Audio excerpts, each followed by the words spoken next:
The ground moved. Lyra Voss froze in the middle of the whispering woods, her breath caught in her throat, her eyes locked on a patch of earth that should not have been trembling. It was the dead of night, the kind of darkness that pressed against the skin like a warning. She had come to these woods to escape the pack, to escape the laughter that still rang in her ears from hours earlier, when Damian Cross, the man she had waited her whole life to call her mate, stood before the entire Blackthorn pack and rejected her. He had not even looked her in the eyes when he said it. The words still echoed inside her chest, like a wound that refused to close. I reject you as my mate. 4 words. 4 words that stripped her of her place, her pride, and her future in front of hundreds of pack members who had once respected her. Now she was nothing, an omega with no rank, no protection, and no home to return to that night. She had run until her lungs burned, until the laughter faded behind her, until the trees swallowed the sound of her own sobbing.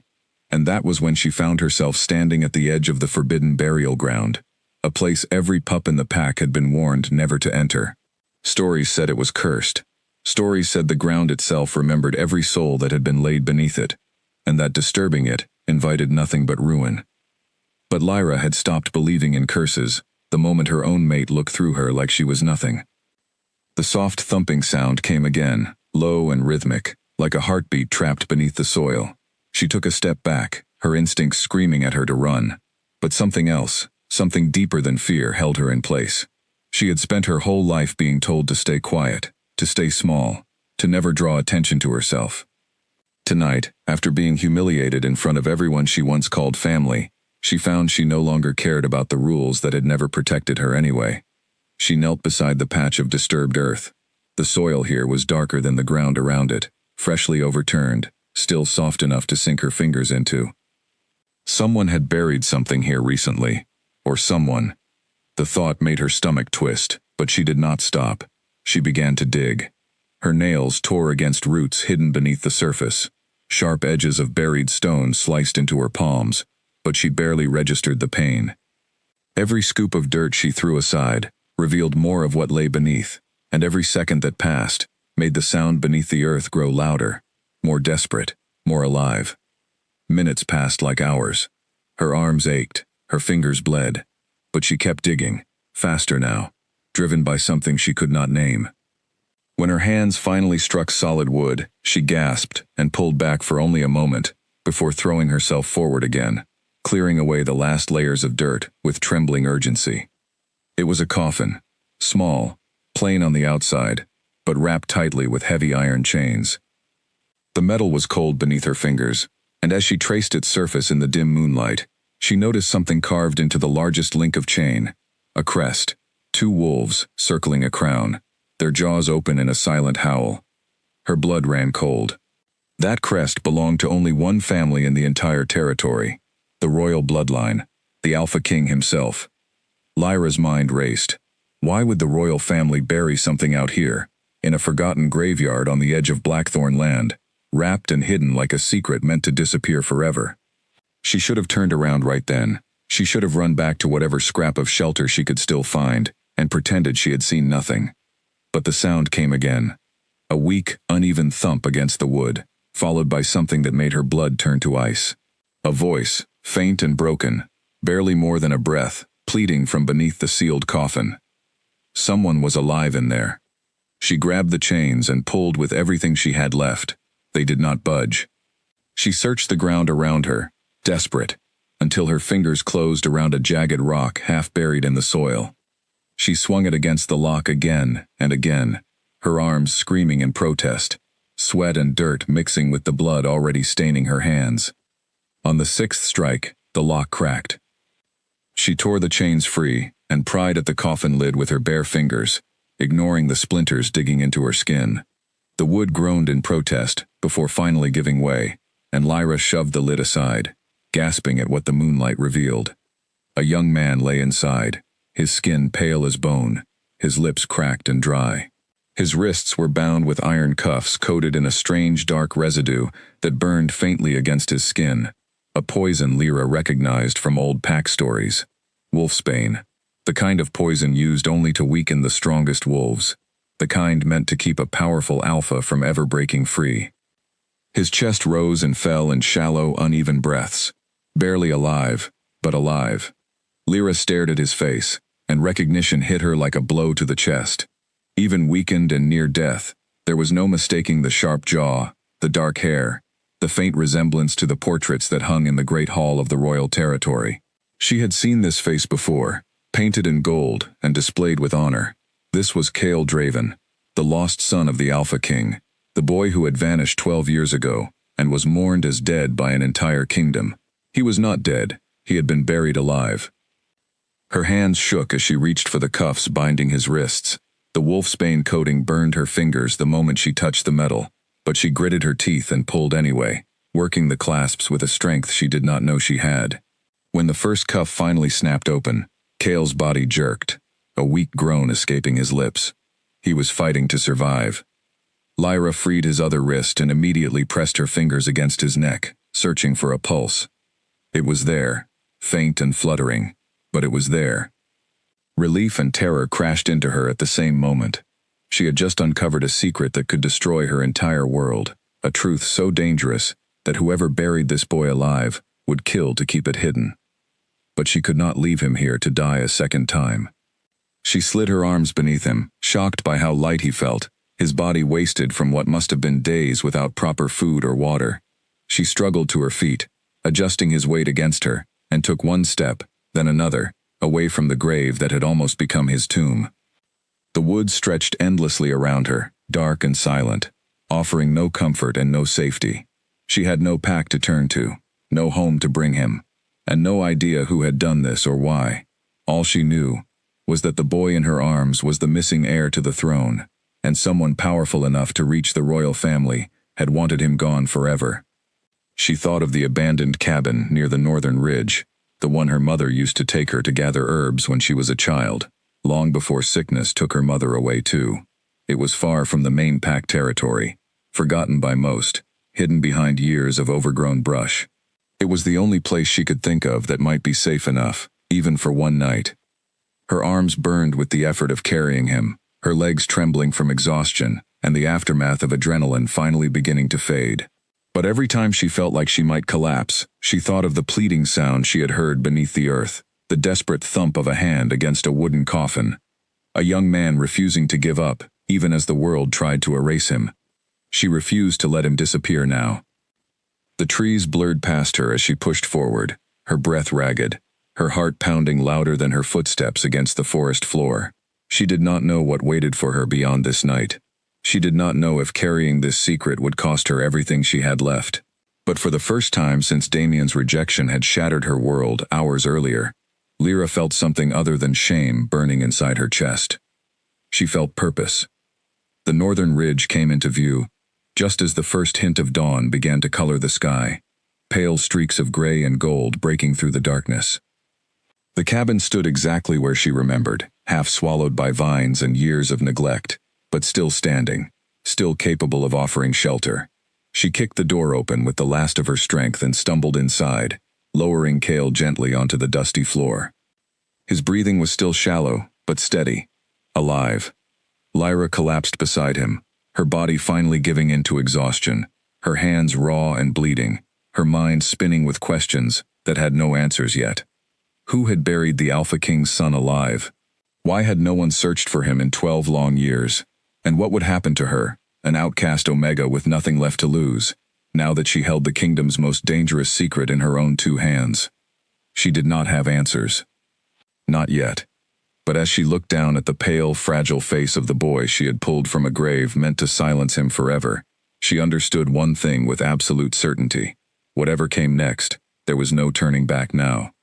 The sun continued its slow climb over the horizon, casting long shadows through the cracked windows of the cabin, illuminating the dirt still caked beneath Lyra's fingernails, and the faint rise and fall of Cale's chest. Somewhere beyond these woods, a kingdom believed its lost prince was dead and buried, mourned and forgotten. Somewhere beyond these woods, whoever had chained him in that coffin was likely sleeping soundly, confident that their secret was sealed forever beneath the earth. They had no idea a rejected Omega, with nothing left to lose, had just torn that secret wide open. Lyra pulled her knees to her chest and watched Cale's face in the growing light, searching for any sign that he might wake, any sign that the fragile thread keeping him tied to life might hold a little longer. Exhaustion pulled at her eyes, but she refused to close them. Not yet, not until she was certain he would still be breathing when she did. Outside, the wind moved gently through the trees, carrying with it the quiet promise of a new day, and the terrifying weight of everything that day would bring. For now, in the dim light of a forgotten cabin, two broken souls lay side by side, bound together not by fate or pack law, but by a single desperate act of courage that would soon shake an entire kingdom to its core. Lyra had been cast aside as nothing. But nothing was about to become everything. The fire crackled weakly in the corner of the cabin, fed by scraps of dry wood Lyra had gathered with trembling hands, before her strength gave out completely. She sat close to Cale, watching his chest rise and fall, counting each breath as though her own life depended on it. In truth, at this moment, it felt like it did. She had never seen anyone this close to death and still breathing. His skin, though pale, had begun to take on a faint warmth from the fire, and every so often his fingers twitched, small movements that gave her a fragile thread of hope to hold on to through the long hours of mourning. She thought about what she knew of the missing prince. Stories told around packfires when she was young, whispered warnings from elders who spoke of him only in hushed tones. Cale Draven, heir to the Alpha King, had vanished during a hunting trip near the northern border 12 years ago. Search parties had combed the territory for months. When nothing was found, the kingdom was told he had likely fallen victim to rogue wolves, or a fatal accident in unfamiliar terrain. A memorial was built in his honor. The Alpha King himself was said to have never fully recovered from the loss. But someone had known the truth all along. Someone had kept this boy alive in secret, hidden away for over a decade, only to bury him in these forgotten woods when they no longer had use for him, or when they feared he might finally break free and reveal what had been done to him. Lyra's stomach turned at the thought. Whoever had done this was patient, cruel, and powerful enough to keep an entire kingdom in the dark for 12 years. If they discovered that their carefully buried secret had clawed its way back into the world, they would not hesitate to bury it again, and this time, they would make certain nothing survived to tell the story. She needed to be careful. More careful than she had ever been in her life. As the sun rose higher, Lyra forced herself to move, gathering what little supplies remained in the abandoned cabin. Dusty jars of dried herbs still sat on a crooked shelf, remnants of the years she had spent here with her mother, learning about roots and remedies that could heal wounds no ordinary doctor could touch. She recognized several that could help draw poison from a wound, herbs that might counter the lingering effects of wolfsbane still weakening Cale's body. She worked quickly, grinding leaves and roots with a smooth stone, mixing them with water she had collected from a nearby stream at first light. When the paste was ready, she gently pressed it against the raw marks left by the iron cuffs on his wrists, watching his face for any reaction. He stirred, a low sound escaping his throat, somewhere between pain and relief. It was the most life she had seen in him since she pulled him from that grave. Lyra worked through the day without rest, tending to his wounds, keeping the fire burning, and forcing small sips of water between his cracked lips whenever his breathing allowed it. Every hour that passed without him waking fully filled her with a fear she could not shake, the fear that she had come too late, that even her best efforts might not be enough to undo 12 years of suffering and days of near starvation in that coffin. But as evening approached and the cabin dimmed with the fading light outside, Cale's eyes finally opened. They were sharp, despite his weakness, and filled with a confusion so raw it made Lyra's chest ache. He looked around the unfamiliar room, his gaze finally landing on her, and for a long moment neither of them spoke. She could see the questions forming behind his eyes, the same questions burning inside her own mind. Who are you? Where am I? What happened to me? She did not know how to answer any of them yet. Instead, she simply said, in a voice gentler than she had used with anyone in a long time, that he was safe now, and that he needed to rest. Whatever answers he was searching for would have to wait until his strength returned enough to hear them. Cale's eyes lingered on her a moment longer before exhaustion pulled him back under, his breathing evening out once more into the slow rhythm of sleep. Lyra sat back against the wall of the cabin, her own body finally trembling with the release of hours of tension. She looked down at her hands, raw and stained with dirt and dried blood, and thought about everything that had led her to this moment. Hours ago, She had been an Omega rejected in front of her entire pack, humiliated, and discarded like she meant nothing. Now she was the only person standing between a lost prince and the people who wanted him gone forever.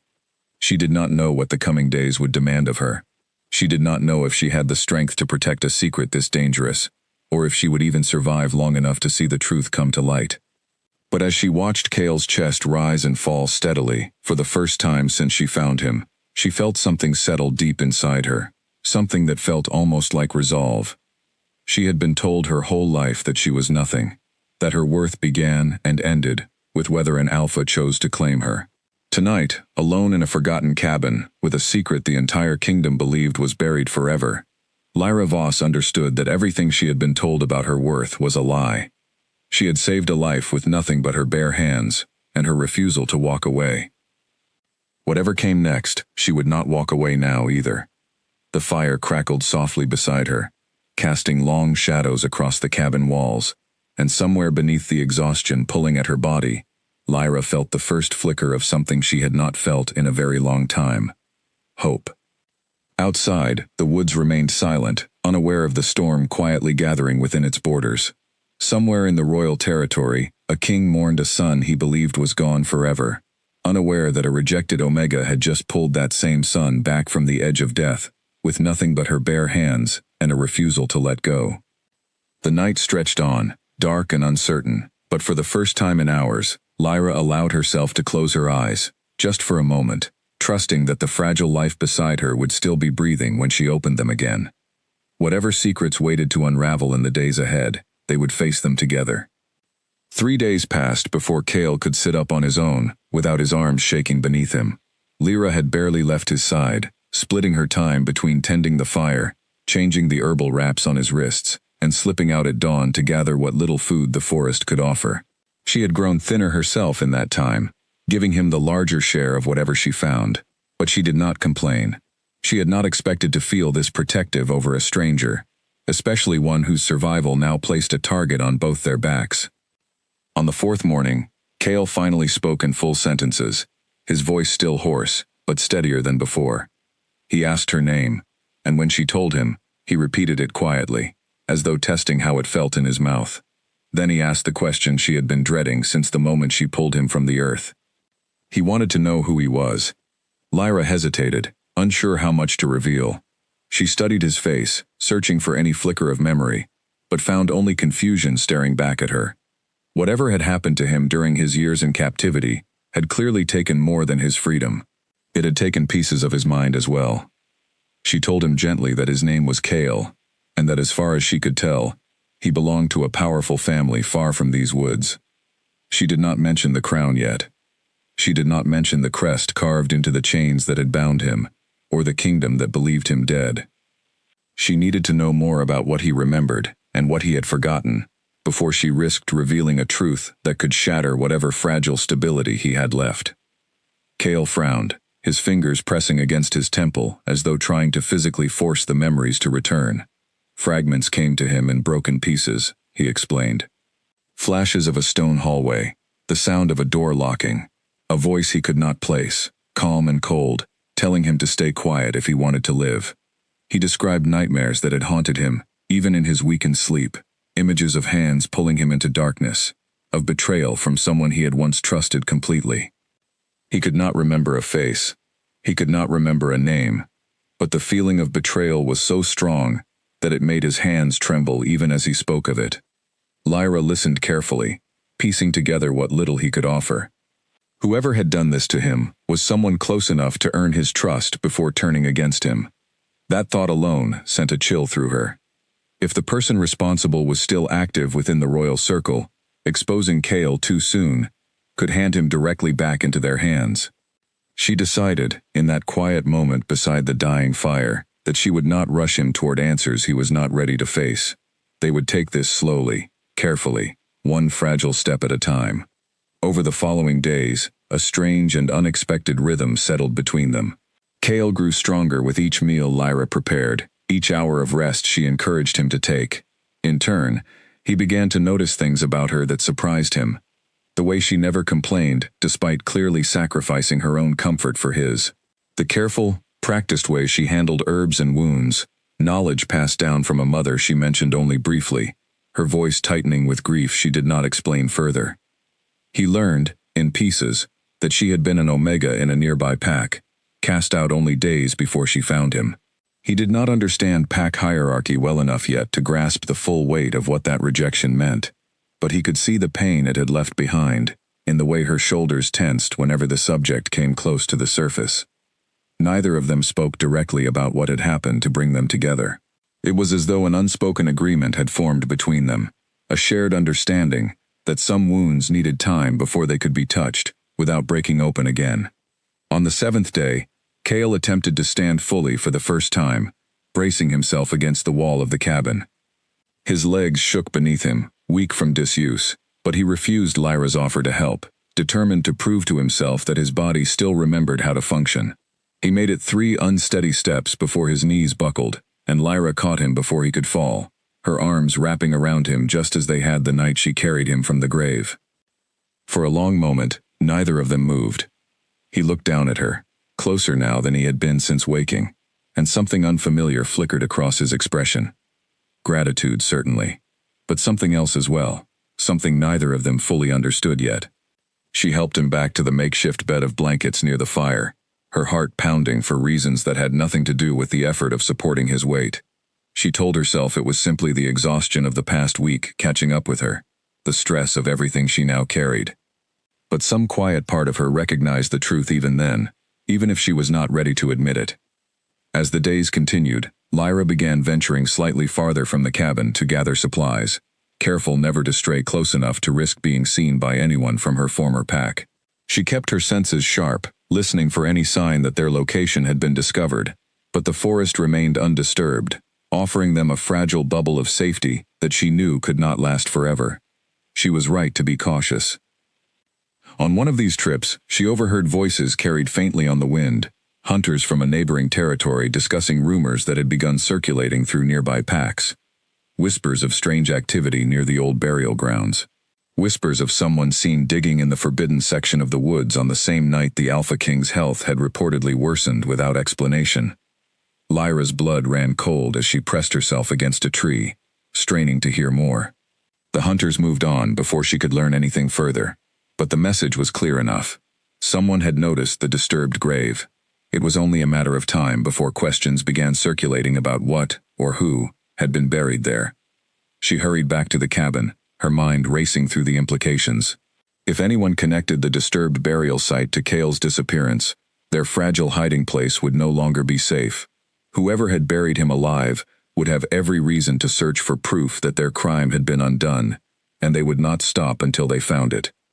She found Cale sitting up when she returned, stronger now, color finally returning to his face after days of careful care. She told him what she had overheard, watching his expression shift from confusion to a slow, dawning unease. Something about her words seemed to stir a memory just out of reach.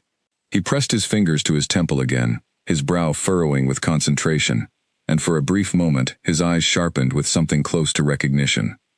He said a single word, quiet and uncertain, as though testing whether it belonged to him. Ronan. Lyra's chest tightened at the sound of it, though she did not yet know why the name mattered. Cale shook his head, frustration flashing across his face, as the memory slipped away again, before he could grasp its full meaning. But the name lingered in the air between them, heavy with unspoken significance neither of them could fully explain yet. Whoever Ronan was, some deep, instinctive part of Cale's mind recognized the name as important, perhaps dangerous, perhaps connected to the very betrayal that had led him into that grave in the first place. Lyra knelt beside him, taking his trembling hands in hers, steadying him the way she had every day since pulling him from the earth. She told him softly that they would figure this out together, piece by piece, no matter how long it took. He looked at her with an expression that carried more than gratitude now, trust. A trust built entirely in the quiet, dangerous silence they had shared over the past week. A bond forged not through pack law or royal blood, but through survival itself. Outside, the wind shifted through the trees, carrying with it the distant, unknowing threat of a kingdom slowly beginning to stir, with rumors it did not yet understand. Somewhere beyond the safety of their hidden cabin, the truth was beginning to crack through the surface of a secret buried for 12 long years. And whoever had buried Cale Draven alive would soon learn that their secret had not stayed buried at all. The name Ronan continued to surface in Cale's fractured memory over the following days, appearing in flashes that came and went like lightning through fog. Sometimes it arrived attached to a feeling of warmth, the memory of childhood laughter shared between two boys who once called each other family. Other times it came wrapped in something colder, a shadow of fear that made Cale's whole body tense without explanation. Lyra watched him struggle through these fragments with growing concern. She had gathered enough scattered information over her years in the Blackthorn Pack to know that Ronan Cross held a significant position within the Royal Circle. He served as Beta Commander to the Alpha King, a role of tremendous trust and responsibility, second only to the throne itself. If Cale's instincts were pointing toward him as the source of his fear, the implications were staggering. She kept this thought to herself for the time being, unwilling to plant suggestions in his healing mind before his own memories had the chance to surface naturally. Instead, she focused on keeping him safe and strong enough to eventually face whatever truth waited for him. Their small cabin had begun to feel less like a hiding place and more like a fragile sanctuary, though Lyra never allowed herself to forget how quickly that safety could shatter. She continued her careful trips for supplies, always alert, always listening for signs that their location had been discovered. The rumors about the disturbed grave had not faded. If anything, they seemed to be growing louder with each passing day, spreading through the surrounding territories, like smoke rising from a fire no one could yet see. One evening, as she returned from gathering water at the nearby stream, she found Cale standing fully upright without support for the first time, his hand braced against the cabin's wooden frame, his expression distant and unfocused. She approached slowly, careful not to startle him, and asked what he was thinking about. He turned to her, his eyes clearer than she had seen them since the night she pulled him from the grave. He told her that pieces were coming back to him now, faster than before, as though his body's returning strength had unlocked something in his mind that had been sealed alongside his physical wounds. He remembered a hunting trip. He remembered laughter shared with someone he trusted completely, someone who rode beside him through unfamiliar terrain near the northern border. He remembered the moment that laughter turned cold, the moment a blade meant for a wild animal was instead turned toward him, and the shock of betrayal that followed as darkness swallowed his vision. He did not see the face clearly, not yet, but the voice that spoke to him in that final moment before unconsciousness took him under remained burned into his memory with startling clarity. A voice calm and steady, utterly devoid of hesitation, telling him that some things had to be done for the good of the pack, no matter how much it hurt to do them. Lyra felt a chill settle over her as she listened. Whoever had spoken those words had shown no remorse, no struggle of conscience, only cold calculation. It suggested a level of premeditation that went far beyond a single act of betrayal. This had been planned, carefully and patiently, by someone willing to sacrifice a boy who trusted them completely in order to gain something far more valuable. Power. It could only be power. She thought of Ronan's position within the Royal Circle, second in command only to the Alpha King himself, and felt the pieces beginning to align into a picture too dangerous to ignore. If Cale had been removed from the line of succession 12 years ago, who would have stood to benefit the most from his permanent disappearance? She did not voice these suspicions aloud yet, unwilling to burden Cale with conclusions his own healing mind had not yet fully reached on its own. But she began to understand, with growing unease, that the secret they were protecting was far larger and far more dangerous than either of them had initially realized. This was not simply about hiding a survivor. This was about exposing a conspiracy that had reshaped the entire future of the Draven bloodline, one that had likely been carefully maintained and protected for over a decade by someone with the power and influence to silence anyone who threatened to reveal the truth. As the days continued, Cale's strength returned in full, his body recovering from the physical toll of captivity. Even as his mind slowly stitched together the fragments of his stolen memories, he began practicing basic movements each morning, determined to rebuild the strength that had been stripped from him during his years of imprisonment.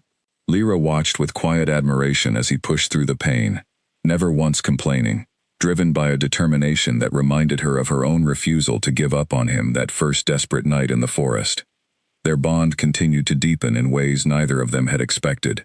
Kale found himself watching Lyra with growing curiosity, drawn not only to her quiet strength, but to the gentle patience she extended toward him, despite everything she herself had lost only days before finding him. He learned more about her rejection from Damien, though she spoke of it only in careful, guarded fragments, and each time she did, he felt an unfamiliar surge of anger toward a man he had never met.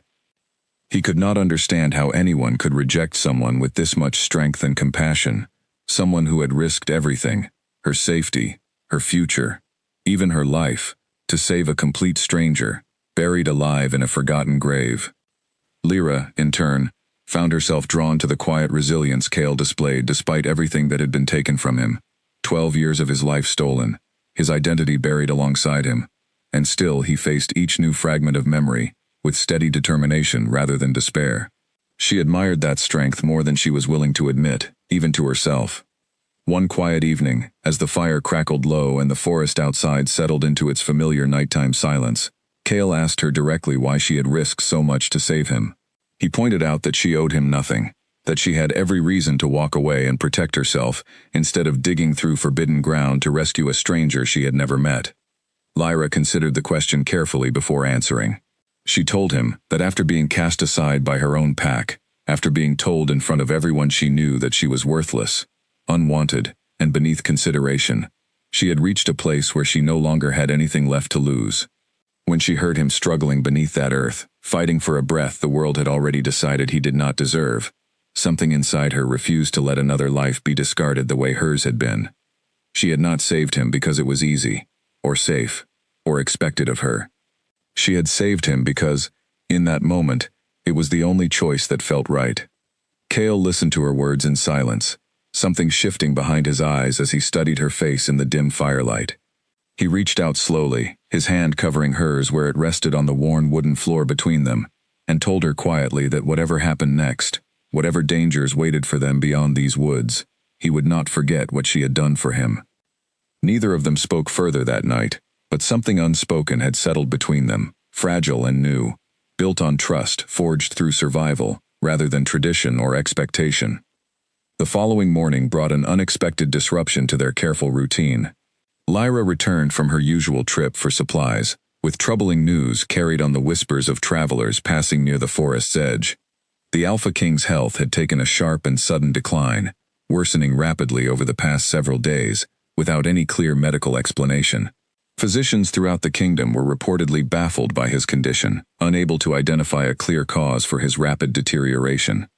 Rumors suggested that grief over his long-lost son, combined with the stress of recent unexplained disturbances near the old burial grounds, had finally broken something within the aging Alpha King that no medicine could repair.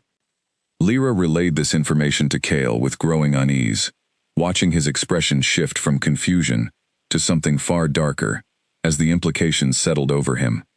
If his father's health was failing at the exact moment rumors began circulating about disturbed ground near his forgotten grave, the timing felt far too convenient to be coincidence. Someone within the royal circle was likely watching those rumors just as closely as they were, and that same someone would have every reason to ensure the Alpha King's declining health continued on its current dangerous path, particularly if a weakened king made it easier to seize control of the succession before the truth of Kale's survival could ever come to light. Kale's jaw tightened as new resolve settled over his features, the fragile confusion of the past days giving way to something firmer, something closer to the man he must have been before betrayal stole 12 years of his life from him. He told Lyra, his voice steady despite the weight of what he was about to say, that he could not stay hidden in these woods much longer. If his father's life was truly in danger, if the same person responsible for his own suffering was now maneuvering to seize control of the throne itself, every day spent in hiding was another day that brought the kingdom closer to catastrophe.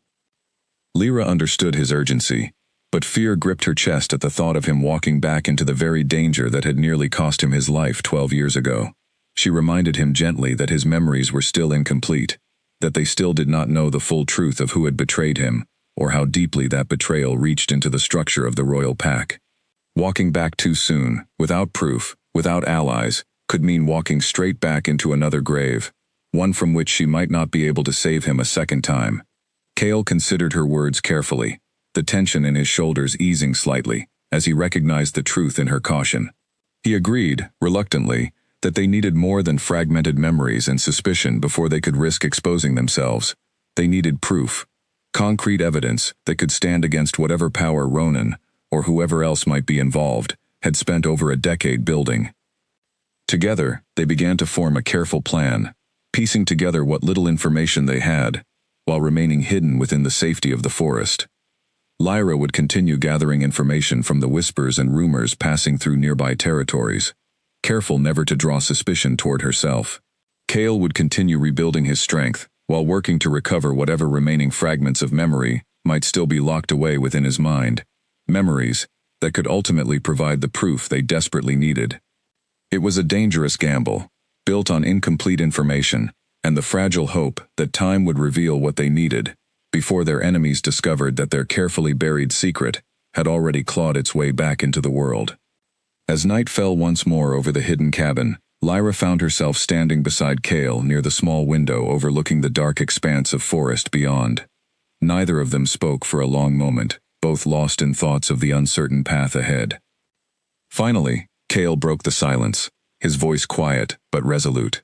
He told her that whatever happened next, whatever dangers they faced in the days to come, he would make certain that her sacrifice, her courage in pulling him from that grave when the rest of the world had already given up on him, would not be forgotten or wasted. Lyra met his gaze in the dim moonlight filtering through the cracked window, and for the first time since her own painful rejection days earlier, she felt something steady beginning to take root within her chest. Hope, yes, but also something stronger. Purpose, forged not by circumstance or desperation, but by a choice she had made freely, in the darkest moment of her own life, to save someone else rather than surrender to her own despair. Whatever waited for them beyond these woods, whatever truth still remained buried within Cale's fractured memories, they would face it together, one careful step at a time, until the secret that had cost him 12 years of his life was finally dragged fully into the light where it belonged. Word of the Alpha King's failing health spread faster than either of them expected.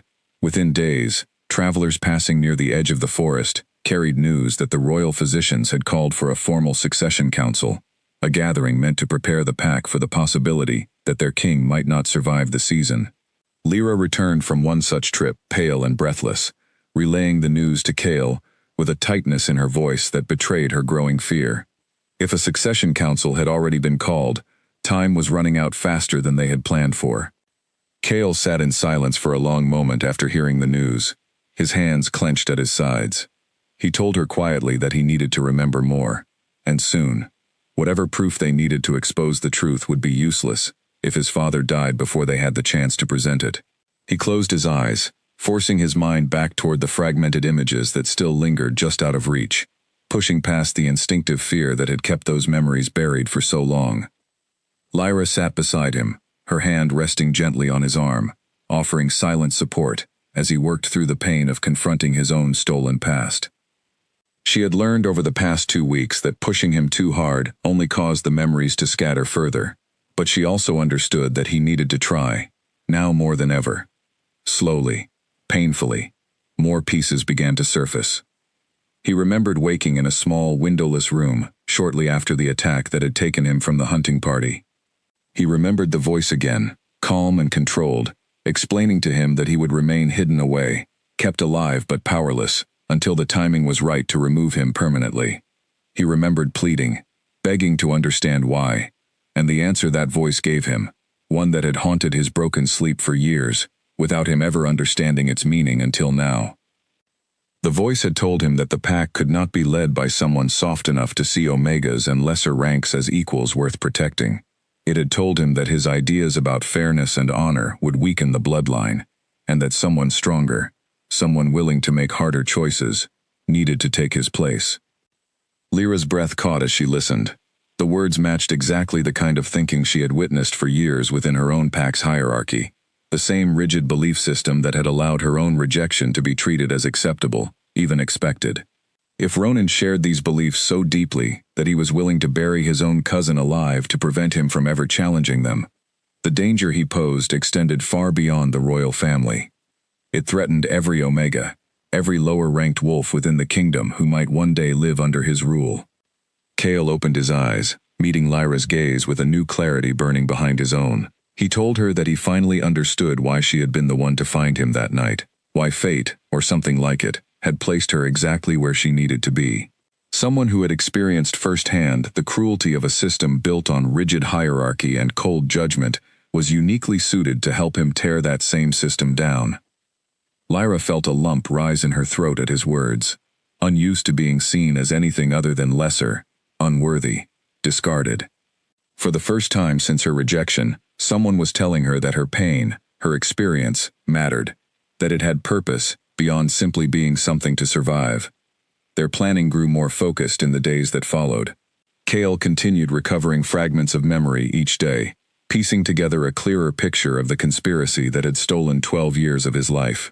He recalled specific details now, locations where he had been kept hidden over the years, moved periodically to avoid discovery, always under the watchful control of guards loyal only to Ronan, rather than the crown itself. He remembered, with growing certainty, that his father had never known the truth. The Alpha King had genuinely believed his son was dead, mourning a loss that had been engineered entirely by someone he trusted completely, someone who had used that trust to slowly consolidate power within the pack's inner circle over more than a decade. Lyra, meanwhile, continued gathering what information she could from careful observation and overheard conversations during her supply trips. She learned that Damien, her former mate, had recently been promoted within the pack's military ranks, a position that placed him closer to Ronan's inner circle than she had previously realized. The knowledge sat uneasily in her chest, an uncomfortable reminder of the life she had been cast out from, now unexpectedly relevant to the greater danger they faced. She wondered, with growing unease, how much Damien knew about the true nature of Ronan's rise to power. She wondered if his rejection of her had been entirely personal, or if it had been influenced, even in some small way, by pressures within a system that valued political advantage over genuine connection. She pushed the thought aside for now, unwilling to let old wounds distract her from the more pressing danger threatening the entire kingdom. One afternoon, as Cale practiced regaining his strength near the edge of the forest clearing, careful to remain hidden from any passing eyes, he stopped suddenly, his body going rigid with alertness. Lyra, watching from nearby, felt her heart lurch in fear, certain for a moment that they had finally been discovered. But Cale was not looking toward any approaching threat. He was staring at his own hands, turning them over slowly, as though seeing them for the first time. When he finally spoke, his voice carried a weight that made Lyra's chest tighten with concern. He told her that he remembered, now, the exact moment his memories had first been stolen from him. It had not been a natural consequence of trauma or fear. It had been deliberate. A specific herb, rare and difficult to obtain, administered to him repeatedly during his early years of captivity, designed specifically to suppress and fracture memory over time. He recognized the lingering taste of it now, a bitter aftertaste he had assumed for years was simply part of the poor food he had been given, never once suspecting it had been carefully engineered to keep him from ever fully remembering the truth of his own betrayal. Lyra's mind raced at this revelation. If such a rare herb had been used deliberately, it meant Ronan had access to resources and knowledge far beyond what a typical beta commander should possess. It suggested connections, perhaps even alliances beyond the borders of their own kingdom. Resources that had allowed him to maintain this conspiracy successfully for over a decade without ever being discovered. The scope of what they were facing suddenly felt far larger and more dangerous than either of them had initially understood. Despite the fear that revelation carried, Cale's expression hardened with renewed determination rather than despair. He told Lyra that understanding the method used against him gave them something valuable, proof. If they could locate evidence of this herb, evidence of its deliberate and repeated use against him, it would provide undeniable confirmation of premeditated harm, far stronger evidence than fragmented memories alone could offer. But finding such proof would require returning to wherever he had been held during those early years of captivity, a location he was only beginning to recall with any clarity. It was a dangerous risk, one that would require leaving the relative safety of their hidden cabin and venturing back into territory controlled by the very people who wanted him gone. Lyra listened to his plan with a growing sense of dread, but she did not try to talk him out of it. She understood, even as fear gripped her chest, that some risks had to be taken, if they wanted any real chance of exposing the truth before it was too late to save the Alpha King, and before Ronan's grip on power became too strong to challenge. She told Cale, her voice steady despite her fear, that she would go with him. Wherever this path led, whatever dangers waited for them beyond the safety of these woods, she was not going to let him face it alone. Cale studied her for a long moment, something soft and grateful passing behind his eyes, before he nodded in quiet agreement. Together, they began preparing for the dangerous journey ahead, gathering what few supplies they could carry, memorizing the fragmented directions Cale's returning memory continued to provide. As the sun began to set on their final evening within the safety of the cabin, Lyra found herself standing once more beside the small cracked window, watching the last light fade over the tree line. Cale joined her quietly, his presence steady and familiar after the weeks they had spent surviving side by side. He told her, his voice low and sincere, that regardless of what happened, once they stepped beyond these woods, he wanted her to know that she had already given him something no one else in 12 years had managed to offer. Not just his life, though that alone would have been enough. She had given him back his sense of worth, his belief that he still mattered, that his survival still held meaning, even after everything that had been taken from him. Lyra felt her throat tighten with emotion she had not allowed herself to fully feel since the night of her rejection.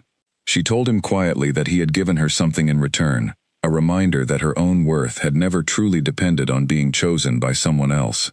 It had been there all along, waiting for her to recognize it herself. Neither of them spoke further as darkness settled fully over the forest outside, but the quiet understanding between them had grown into something neither dared to name yet, though both could feel its steady presence in the comfortable silence they now shared. Tomorrow, they would step beyond the safety of these woods, and into a danger neither of them could fully predict. But for tonight, in the fading light of their hidden sanctuary, they allowed themselves one final moment of peace, before the true fight for the truth began. They left the cabin before dawn, moving carefully through unfamiliar terrain, guided only by the fragmented directions surfacing in Cale's slowly returning memory. The journey north took them through dense forest, and along the edges of territory Lyra had never dared to explore during her years in the Blackthorn Pack, land that bordered the royal territory itself, heavily guarded and rarely traveled by outsiders. Cale led the way with growing confidence, pausing occasionally when a particular landmark, a jagged rock formation, a bend in a distant stream, triggered another piece of memory long buried beneath years of forced forgetting. Lyra stayed close beside him, alert to every sound in the surrounding forest, painfully aware of how exposed they were the farther they traveled from the safety of their hidden cabin. By midday, they reached the outskirts of a structure hidden deep within an overgrown section of forest, so thoroughly disguised by decades of untended growth that Lyra doubted she would have noticed it at all without Cale's certain guidance.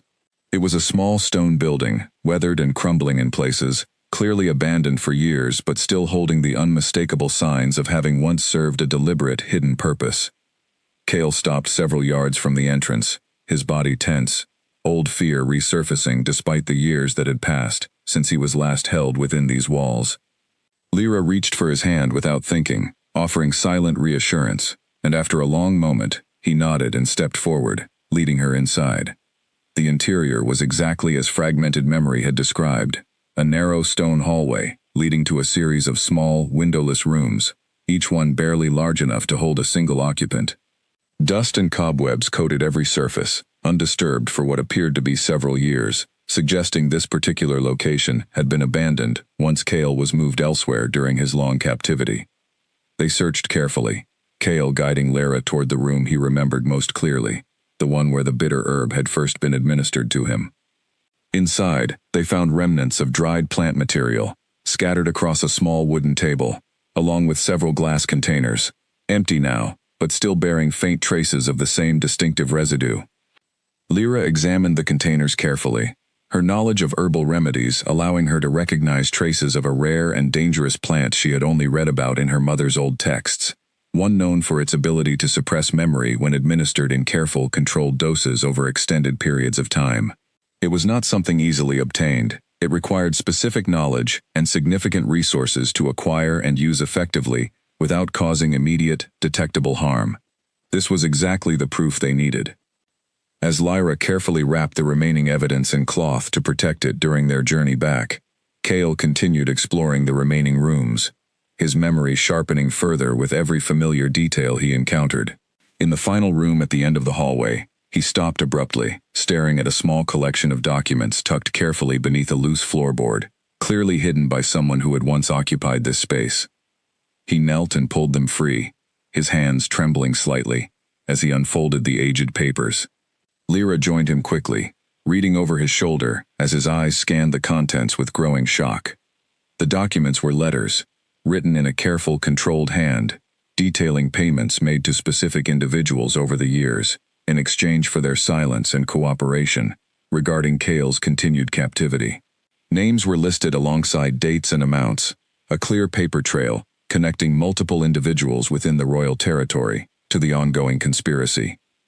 At the bottom of several letters, a signature confirmed what Cale's returning memories had already begun to suggest. Ronan Cross. Lyra felt a mixture of relief and dread settle over her as she stared at the damning evidence now in their possession. They finally had proof, concrete and undeniable, connecting Ronan directly to Cale's captivity and the deliberate suppression of his memory. But possessing this proof also meant they now carried a target on their backs larger than ever before. If Ronan discovered that this hidden location had been found and searched, he would know immediately that his secret was no longer safe. They needed to move quickly. As they prepared to leave the abandoned structure, the sound of distant voices reached their ears, carried faintly on the wind from somewhere beyond the tree line. Lyra's heart lurched in her chest as she grabbed Cale's arm, pulling him toward a narrow side passage she had noticed earlier, praying it would offer an alternate route away from whoever was approaching. They moved quickly and quietly through the passage, emerging into a dense section of forest that offered enough cover to avoid immediate detection. Crouched behind a fallen tree, they watched as several armed guards approached the abandoned structure from the opposite direction, their movements deliberate and purposeful, clearly searching for something specific. Lyra's blood ran cold as she recognized the pack crest worn by the approaching guards, the same crest that marked Ronan's personal command unit within the Royal Territory's military structure. Someone had grown suspicious. Someone had sent guards to check this location, likely triggered by the same rumors surrounding the disturbed grave that had first drawn Lyra's attention weeks earlier. They had arrived, just in time, but only barely. Cale and Lyra remained hidden until the guards disappeared into the abandoned structure, then quietly made their way deeper into the surrounding forest, moving as quickly and silently as possible to put distance between themselves and the danger they had narrowly avoided. Neither spoke until they were confident they had put sufficient distance behind them, both breathing heavily from the tension and exertion of their narrow escape. When they finally paused to rest, Lyra allowed herself a moment to process how close they had come to discovery. If they had lingered even a few minutes longer, if Cale's memory had taken slightly more time to lead them to that hidden evidence, they might have been captured, or worse, before ever having the chance to expose the truth they had worked so hard to uncover. Cale reached for her hand, his expression grim but resolute. He told her that this close call only confirmed what they already suspected. Ronan was growing nervous, likely aware that something had shifted, that his carefully maintained secret was beginning to unravel after 12 years of careful control. That nervousness made him dangerous, but it also meant they were finally getting close to exposing the truth that had remained hidden for far too long. They made their way back toward the safety of their hidden cabin, under the cover of encroaching darkness, the evidence they had recovered carefully secured, a fragile but powerful weapon against the conspiracy that had stolen 12 years of Cale's life, and threatened to steal even more if left unchecked. As they finally reached the familiar shelter of the cabin late that night, exhausted but successful, Lyra allowed herself a small measure of relief. They had proof now, tangible evidence that could not be easily dismissed or explained away. But she also understood, with growing certainty, that the most dangerous part of their journey was only beginning. Presenting this evidence would require stepping directly into the heart of the danger they had spent weeks carefully avoiding. It would require confronting Ronan directly, exposing his betrayal in front of the very pack structure he had spent over a decade manipulating to serve his own ambitions. And if the Alpha King's health continued to decline as rapidly as recent rumors suggested, They might not have much time left to act before it was too late to save him, and before Ronan's grip on power became too firmly established to challenge at all. Cale sat beside the small fire that night, studying the recovered documents once more by flickering firelight, his expression hardening with each detail he reviewed. Lyra watched him in silence, understanding the weight of what he now carried, not just the physical evidence of his own betrayal, but the responsibility of using that evidence to protect an entire kingdom from a danger it did not yet fully understand. She moved to sit beside him, offering quiet support without words, and after a long moment, he set the documents aside and met her gaze directly. He told her that whatever happened next, whatever danger they faced in exposing this truth, he needed her beside him when the moment finally came. Not simply as a source of support, though her presence alone offered him more strength than she likely realized, but as proof herself, living evidence of the courage and compassion that the current pack hierarchy had tried so hard to dismiss and discard. Lyra felt tears gather in her eyes at his words, unused to being valued so completely, after years of being told her worth depended entirely on factors beyond her control. She nodded, unable to trust her voice fully in that moment, and Cale reached out to gently wipe away a single tear that had escaped down her cheek. Neither of them spoke further that night, but the bond between them had grown into something undeniable now, forged through shared danger and mutual trust, strengthened further by the successful recovery of evidence that could finally bring their carefully guarded truth into the light. Tomorrow, they would begin planning their next move, carefully considering how and when to present this evidence in a way that would protect them both, while ensuring Ronan could not escape the consequences of his 12-year betrayal. But for tonight, exhausted from their dangerous journey and the narrow escape that had nearly cost them everything, they allowed themselves the quiet comfort of simply being together, safe for one more night within the fragile sanctuary they had built amid the growing storm surrounding them. In the days following their narrow escape, Lyra and Cale settled into a careful new routine, one shadowed constantly by the awareness that time was no longer fully on their side. The guards sent to search the abandoned structure meant Ronan now suspected something had changed, even if he did not yet know exactly what or how much evidence had already slipped through his fingers. Cale spent hours each day reviewing the recovered documents, cross-referencing names and dates, slowly building a clearer picture of just how deep and far-reaching Ronan's conspiracy truly extended. Several names appeared repeatedly throughout the letters, individuals who had accepted payment in exchange for their silence over the years. Some were minor pack officials, easily bribed and quickly forgotten. Others held more significant positions, suggesting Ronan's influence reached further into the royal territory's structure than either of them had initially feared. One name in particular caught Lyra's attention, as she reviewed the documents alongside Cale one quiet afternoon. A payment recorded several years earlier, made to someone identified only by initials, connected to arrangements for maintaining secrecy regarding certain, quote, family matters, unquote. The vague wording troubled her, though she could not immediately place why it felt significant. She mentioned her unease to Cale, who studied the entry carefully himself, his brow furrowing in concentration. After a long moment, he admitted that something about the phrasing stirred an uncomfortable feeling within him, though he could not yet connect it to any specific memory. They set the concern aside for the time being, focusing instead on the more pressing question of how to safely present their evidence in a way that would expose Ronan, without giving him the opportunity to eliminate them both before the truth could reach anyone capable of acting on it. Lyra suggested cautiously that they needed an ally within the royal territory itself, someone trustworthy enough to help them gain access to the Alpha King directly, bypassing whatever layers of control Ronan had established around him during his illness. But identifying someone they could trust with information this dangerous presented its own significant challenge. A single misstep, revealing their evidence to the wrong person, could result in immediate exposure and the swift elimination of everything they had worked so hard to uncover. As they discussed potential options, Lyra found herself reluctantly considering Damien, despite the pain of his rejection still lingering beneath the surface of her thoughts. She could not ignore the fact that his recent promotion placed him closer to Ronan's inner circle than almost anyone else she might otherwise approach. If Damien remained loyal to the crown itself, rather than blindly loyal to Ronan's growing influence, he might be willing to help them, whatever personal history existed between them. Cale listened carefully as she voiced this consideration, his expression carefully neutral despite the obvious tension the topic clearly caused her. He asked gently whether she believed Damien could be trusted, given everything that had happened between them. Lyra considered the question honestly before answering. She admitted that she did not know for certain, that the pain of her rejection made it difficult to view him objectively.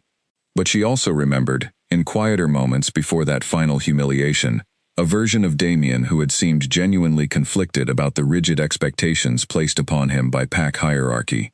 Someone who had occasionally expressed doubt about traditions he was nonetheless expected to uphold without question. Whether that internal conflict would be enough to make him a reliable ally now remained uncertain. But given their limited options, it seemed a risk worth carefully considering. They spent the following days observing from a careful distance, gathering what information they could about Damien's current standing within the pack structure, searching for any sign that might indicate whether he could be approached safely. Lyra learned, through careful listening during her supply trips, that Damien had recently begun questioning certain decisions made by Ronan's command, small acts of quiet resistance that had not gone entirely unnoticed among lower-ranking pack members. It was not definitive proof of trustworthiness, but it offered a fragile thread of hope that he might still be reachable, that the version of him she had once believed capable of compassion had not been entirely consumed by the pressures of his new position. Meanwhile, Cale continued working through his returning memories, determined to identify the mysterious initials mentioned in the recovered documents before they moved forward with any plan involving Damien.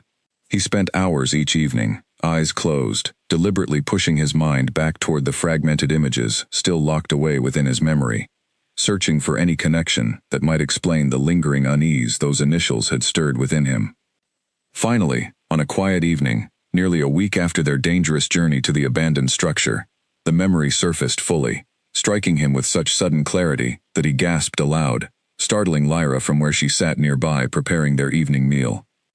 He remembered now, with painful certainty, a conversation overheard during his early days of captivity, before the memory-suppressing herb had fully taken hold of his mind. A conversation between Ronan and another voice, one he now recognized with sickening clarity as belonging to someone within his own father's inner circle of trusted advisors, someone who had helped facilitate the ongoing arrangement that kept him hidden and silenced for over a decade. He struggled to recall the name attached to that voice, but the betrayal itself felt deeper and more personal than he had initially understood. This was not simply Ronan acting alone in his pursuit of power. This was a wider conspiracy, involving multiple individuals close to the throne itself, all willing to sacrifice an innocent boy to protect their own positions and ambitions. Lyra's stomach twisted with dread at this revelation. If the conspiracy extended this far into the royal territory's inner circle, their plan to approach Damien carried even greater risk than they had initially considered. If Damien remained connected, even unknowingly, to individuals involved in this wider conspiracy, approaching him could expose them both far sooner than they were prepared for. They needed to proceed with extreme caution. Despite this new complication, they agreed that reaching Damien remained their best available option, given their limited resources and the rapidly closing window of opportunity presented by the Alpha King's declining health. They spent the following days carefully planning how to approach him safely, choosing a location isolated enough to minimize the risk of being overheard, timing their approach for a moment, when Lyra's careful observations suggested he would be alone.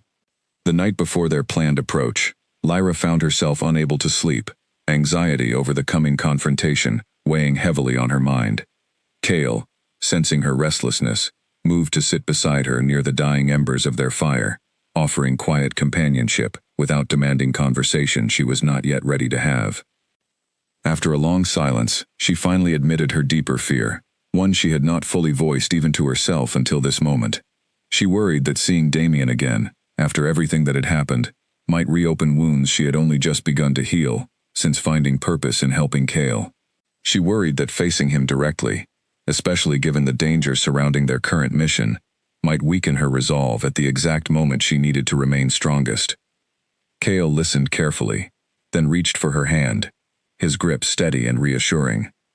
He told her that whatever pain resurfaced when she faced Damien again, she would not face it alone. He would be there beside her, just as she had been beside him, through every difficult moment, since the night she pulled him from that forgotten grave. His words offered more comfort than she expected, and for the first time since their conversation began, she felt the tight knot of anxiety in her chest begin to ease slightly.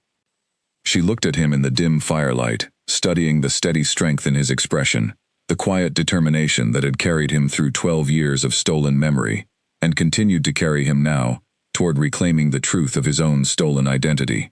She realized, with a clarity that surprised her, that whatever fear she carried about facing Damien again, paled in comparison to the strength she now drew simply from having Cale beside her. Tomorrow would bring danger and uncertainty neither of them could fully predict. But tonight, in the quiet comfort of shared understanding, Lyra allowed herself to believe, fully and completely, that whatever came next, they would face it together, and that belief alone gave her the courage she needed to finally close her eyes and rest before the difficult day ahead. The following afternoon, Lyra approached the quiet clearing near the training grounds, where she had learned Damien often practiced alone after his official duties concluded for the day.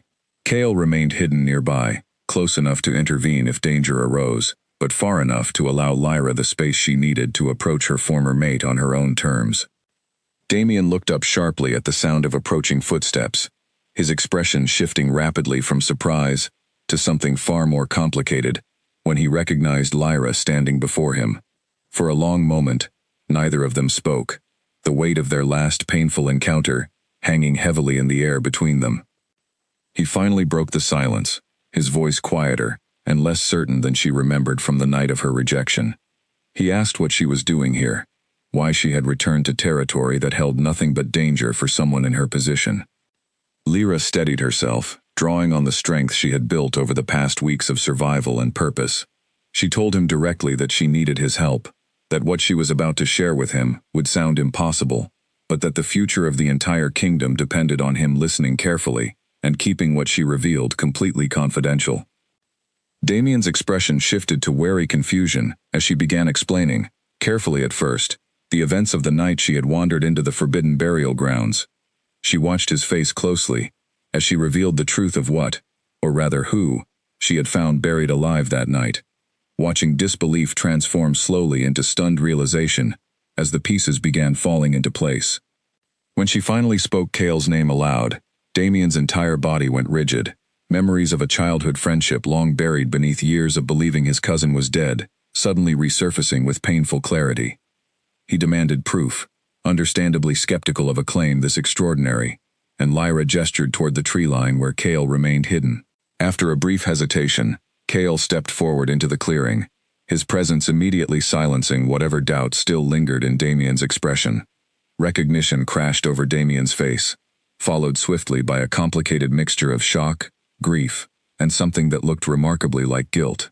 He stared at Cale for a long moment before finally speaking, his voice barely above a whisper, as he admitted that he had genuinely mourned his cousin's loss all these years, never once suspecting the truth behind his disappearance. Cale studied him carefully, searching for any sign of the betrayal that still haunted his fragmented memories, but found instead only genuine shock and disbelief. He asked Damien directly how much he knew about Ronan's current activities, about the nature of his rise to power within the pack's command structure. Damien hesitated, clearly torn between loyalty to the chain of command he had sworn to serve and the mounting evidence now standing directly before him that something deeply wrong had occurred within that very structure. He admitted, reluctantly, that he had noticed troubling inconsistencies in Ronan's recent decisions, particularly regarding the handling of the Alpha King's declining health and the unusual restrictions Ronan had placed on who could access the king directly. Lyra pressed further, explaining the evidence they had recovered, the documented payments, the deliberate use of memory-suppressing herbs, the wider conspiracy that appeared to extend beyond Ronan alone into other trusted members of the royal circle. She watched Damien's expression harden with each new revelation, his initial shock transforming gradually into something closer to controlled anger. He finally spoke again, his voice steadier now, filled with a resolve that surprised Lyra given how conflicted he had appeared only moments earlier. He told them that if everything they had shared was true, if Ronan had truly orchestrated Cale's abduction and subsequent captivity purely to secure his own path to power, he could not remain silent, regardless of the personal or professional cost such a decision might carry. Relief flooded through Lyra at his words, though caution kept her from fully trusting this shift too quickly. She asked him directly what he could offer in terms of helping them safely present their evidence to the Alpha King before it was too late. Damien considered the question carefully before responding. He explained that direct access to the king had indeed become increasingly restricted over recent weeks, controlled tightly by individuals loyal to Ronan's command. However, he still maintained certain connections within the palace guard, individuals who remained personally loyal to the Alpha King, rather than Ronan's growing influence. With careful planning, he believed he could arrange a way to get Cale and the recovered evidence directly in front of the king, bypassing Ronan's controlled access entirely. But he warned them both that such a plan carried significant risk. If Ronan discovered their intentions before they could execute this plan successfully, he would not hesitate to eliminate all three of them to protect the secret he had spent over a decade carefully maintaining. Cale nodded grimly, acknowledging the danger without hesitation. He told Damien that he understood the risk fully, but that allowing his father to continue suffering under Ronan's manipulation, potentially even facing continued deliberate harm to his health, was a risk he was no longer willing to accept simply for the sake of his own safety. As they began discussing the specific details of their plan, an unspoken tension gradually settled between Damien and Lyra, the weight of their shared history impossible to fully ignore, despite the urgency of their current mission. During a brief pause in their planning, Damien finally addressed it directly, his voice quiet, with genuine regret, as he apologized for the pain his public rejection had caused her. He explained, haltingly, that the decision had not been entirely his own, that pressure from within the pack hierarchy, pressure he now suspected had been influenced by individuals connected to Ronan's growing network of control, had pushed him toward a decision he had never fully wanted to make. He admitted that watching her stand before him now, having accomplished something as extraordinary as rescuing the kingdom's lost prince through nothing but sheer courage and determination, made him deeply regret ever having treated her as anything less than exceptional. Lyra listened to his apology with complicated emotions swirling within her. Part of her still carried the sting of that public humiliation, the memory of standing alone, while an entire pack watched her be discarded without a second thought. But another part of her, the part that had grown stronger through weeks of survival and purpose alongside Cale, recognized that dwelling on that old pain would serve no useful purpose now, not when far greater dangers demanded her full attention and focus. She accepted his apology with quiet grace, telling him honestly that while the pain of that night had shaped her in ways she was still processing, she had found unexpected strength and purpose in the aftermath, strength that had ultimately allowed her to save Cale's life when no one else even knew he needed saving. Cale, watching this exchange with careful attention, felt a complicated mixture of emotions himself, though he kept his expression carefully neutral. He recognized, with quiet clarity, that whatever history existed between Lyra and Damien belonged to a chapter of her life that had already closed, one that had ultimately led her directly to him. He found himself grateful, in a way he had not expected, for a rejection that had caused her pain, but had also, indirectly, positioned her exactly where she needed to be, on the night his own life depended on someone caring enough to dig through forbidden ground with nothing but bare hands and stubborn refusal to walk away. With their fragile alliance now formed, the three of them spent the remainder of the afternoon finalizing the details of their plan. Damien would arrange safe passage for Cale and Lyra into the palace grounds under cover of darkness within the next 2 days, coordinating with guards he trusted to ensure they could reach the Alpha King directly, without alerting Ronan or his network of loyal supporters. As evening approached and it became necessary for Damien to return to his official duties, before his absence drew unwanted suspicion, he turned back toward Lyra and Cale one final time before departing. He told them both, his voice carrying quiet determination, that he would not fail them in this. Whatever mistakes he had made in the past, whatever role he had unknowingly played in a system that had caused genuine harm to people who deserved better, he intended to help make this right, regardless of the personal risk involved. As he disappeared back toward the palace grounds, Lyra and Cale remained in the quiet clearing for a long moment, processing the significant progress they had made and the dangerous days that still lay ahead of them. Cale turned to Lyra, studying her expression carefully in the fading afternoon light. He asked quietly how she felt, having finally faced Damien again, after everything that had happened between them. Lyra considered the question honestly before answering. She told him that she felt lighter somehow, as though a weight she had been carrying since that painful night of rejection had finally begun to lift. Not because Damien's apology erased the pain of that experience entirely, but because she finally understood, with complete certainty, that her worth had never actually depended on his acceptance or approval in the first place. She had proven that truth to herself already, through her own courage and determination on the night she chose to dig through forbidden ground, rather than walk away from a stranger's desperate cry for help. Cale reached for her hand, his fingers intertwining gently with hers, and told her quietly that he had recognized her extraordinary worth from the very first moment he opened his eyes and found her caring for him with such fierce, unwavering dedication. Whatever the coming days held, whatever dangers still waited for them within the palace walls, he wanted her to know that he considered himself fortunate beyond words, that fate had led her to that forgotten grave on the very night his life depended on it. Lyra felt warmth spread through her chest at his words, warmth that had nothing to do with the fading afternoon sun, and everything to do with the steady, genuine connection that had grown between them through weeks of shared danger and mutual trust. Together, they turned back toward the forest, making their way back toward their hidden cabin, to prepare for the dangerous confrontation that awaited them within the palace walls, carrying with them not only the evidence needed to expose a 12-year conspiracy, but also a bond forged through courage, compassion, and an unshakable belief in each other that neither Ronan's 12 years of careful manipulation nor Damien's painful rejection had ever managed to break. 2 nights later, under a sky heavy with clouds that hid the moon's light almost entirely, Lyra and Cale made their way toward the outer walls of the royal palace grounds, following the careful directions Damien had provided during their final planning meeting. Every step felt weighted with danger, the knowledge that a single misstep could unravel weeks of careful planning and expose them both to a threat neither of them could survive twice. As promised, Damien met them at a small, rarely used entrance along the eastern wall, guarded that night by 2 soldiers he had personally vetted as trustworthy allies, loyal to the Alpha King rather than Ronan's growing influence.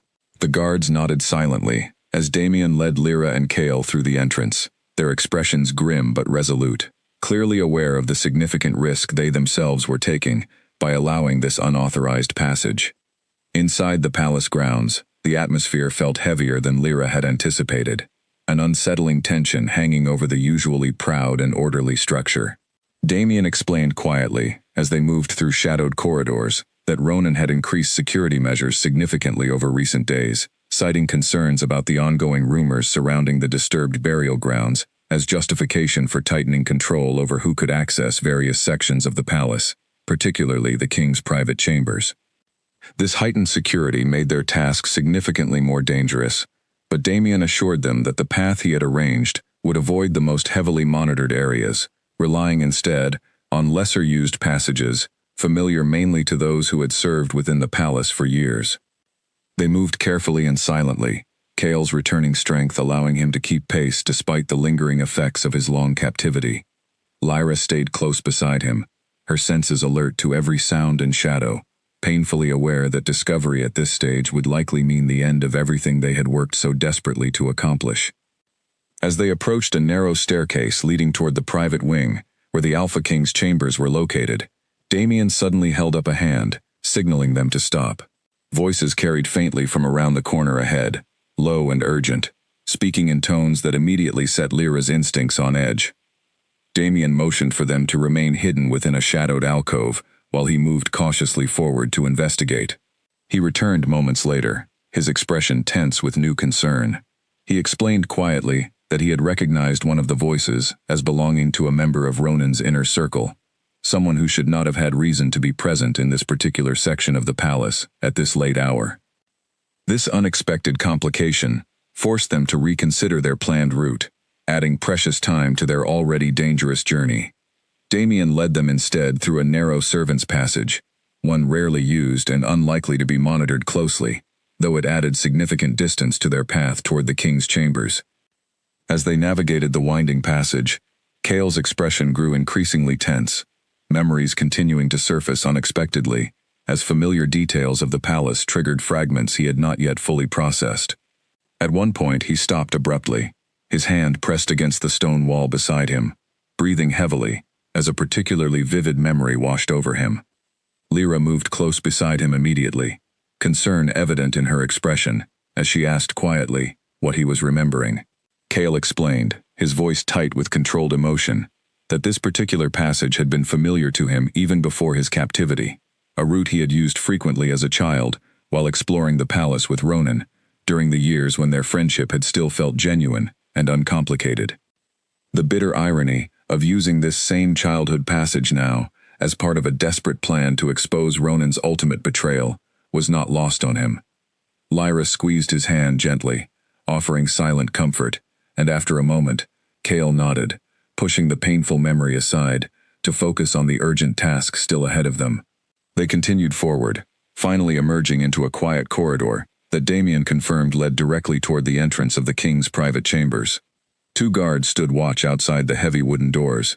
Both individuals Damien had specifically identified during their planning as remaining personally loyal to the Alpha King, rather than aligning themselves with Ronan's expanding influence. Damien approached them directly, speaking in low, urgent tones, explaining the situation as briefly and clearly as possible. The guards exchanged a stunned glance upon hearing Cale's identity confirmed, their expressions shifting rapidly from disbelief to cautious hope. After a tense moment of consideration, they agreed to allow entrance, though one of them warned quietly that the king's condition had worsened significantly over the past 2 days, and that his ability to fully comprehend or respond to what they were about to reveal remained uncertain. Lyra felt a fresh wave of urgency wash over her at this news. If the king's condition continued to deteriorate rapidly, they might have arrived with only the narrowest possible window of opportunity to reveal the truth, before it became too late to matter at all. The guards opened the heavy doors carefully, allowing Cale, Lyra, and Damien to step quietly into the dimly lit chamber beyond. The Alpha King lay in a large bed, positioned near the room's tall windows, his once powerful frame now appearing frail and diminished beneath heavy blankets, his breathing labored and uneven in the quiet stillness of the room. Cale froze at the sight of his father, 12 years of stolen memories crashing over him with overwhelming force, as he took in the sight of a man he had once known as strong and vibrant, now reduced to this fragile, weakened state. Lyra watched him carefully, recognizing the emotional weight of this moment, and moved close beside him, offering silent strength as he gathered the courage to approach his father's bedside. The king's eyes fluttered open slowly as they approached, his gaze unfocused at first, before gradually sharpening with confusion as he took in the unfamiliar figures now standing beside his bed. His eyes settled on Cale, and for a long moment, nothing in his expression indicated recognition, only tired confusion at the unexpected intrusion. Then, slowly, something shifted in his weakened features, disbelief and dawning hope beginning to replace the confusion as his eyes traced over Cale's face with growing intensity. His lips trembled as he attempted to speak, his voice barely more than a whisper, asking if what he was seeing was truly real, or simply another cruel trick of a mind weakened by illness and grief. Cale knelt beside the bed, taking his father's frail hand gently in his own voice thick with emotion, as he confirmed that yes, this was real. He was alive. He had survived, hidden away for 12 long years, through a betrayal orchestrated by someone the king had trusted completely. Tears filled the Alpha King's eyes as understanding fully settled over him, his weakened grip tightening around his son's hand, with surprising strength born from 12 years of unresolved grief, suddenly transformed into overwhelming relief and joy. Their reunion was interrupted, however, by the urgent need to explain the full truth before time ran out. Lyra stepped forward, carefully presenting the recovered evidence, the documented payments, the traces of memory-suppressing herbs, explaining clearly and calmly everything they had uncovered about Ronan's 12-year conspiracy to secure his own path to power by eliminating Cale from the line of succession. The Alpha King listened in stunned silence as the full weight of the betrayal settled over him, his expression shifting from shock to a deep, controlled anger that seemed to briefly restore some of his former strength, despite his weakened physical state. He confirmed, his voice growing steadier with barely contained fury, that he had indeed noticed troubling changes in his own health and clarity of mind over recent months, changes he had previously attributed simply to natural decline and grief, but which now, in light of this new evidence, suggested something far more deliberate and sinister. He suspected, with dawning horror, that his own declining health may not have been entirely natural either, that Ronan may have been deliberately accelerating his decline to hasten the moment when he could seize control of the succession entirely. Chaol's jaw tightened with barely controlled rage at this realization, the full scope of Ronan's betrayal settling heavily over the room. Not only had he stolen 12 years of his cousin's life through deception and captivity, he had also potentially been slowly poisoning his own uncle, the king who had raised him alongside his own son, treating him with the same trust and familial affection he had extended to Chaol himself before that trust was so cruelly betrayed. The Alpha King, despite his physical weakness, straightened himself with visible effort, determination burning fiercely behind his tired eyes. He told them that this treachery could not go unanswered, that Ronan needed to be exposed and held fully accountable for his crimes before the Pack Council and the entire kingdom, particularly given the upcoming succession ceremony that had been hastily arranged under the assumption of his own imminent death. He revealed, with grim clarity, that the succession ceremony had been scheduled for only 2 days from now, an event Ronan had clearly orchestrated to solidify his own claim to power once the king's health finally failed completely. If they intended to expose the truth and prevent Ronan from seizing control entirely, that ceremony represented both their greatest danger and their greatest opportunity. Chaol exchanged a determined glance with Lyra, understanding immediately the significance of what his father had just revealed. They had exactly 2 days to finalize their plan, 2 days to ensure that when the succession ceremony began, the truth of Ronan's 12-year betrayal would be revealed before the entire kingdom, in the most public and undeniable way possible. As they began discussing the details of this dangerous plan with the Alpha King and Damien, Lyra felt the weight of what was coming settle heavily over her. The knowledge that in only 2 short days, everything they had worked toward since that desperate night in the forbidden burial grounds would finally reach its climax, one way or another. Whatever happened during that ceremony would determine not only Chaol's future as rightful heir to the throne, but the future of an entire kingdom that had unknowingly lived under the growing shadow of Ronan's careful, patient betrayal for over a decade. The time for hiding, for careful planning in the shadows, was rapidly drawing to a close. The moment for confrontation had finally arrived. The 2 days leading up to the succession ceremony passed in a blur of careful, urgent preparation.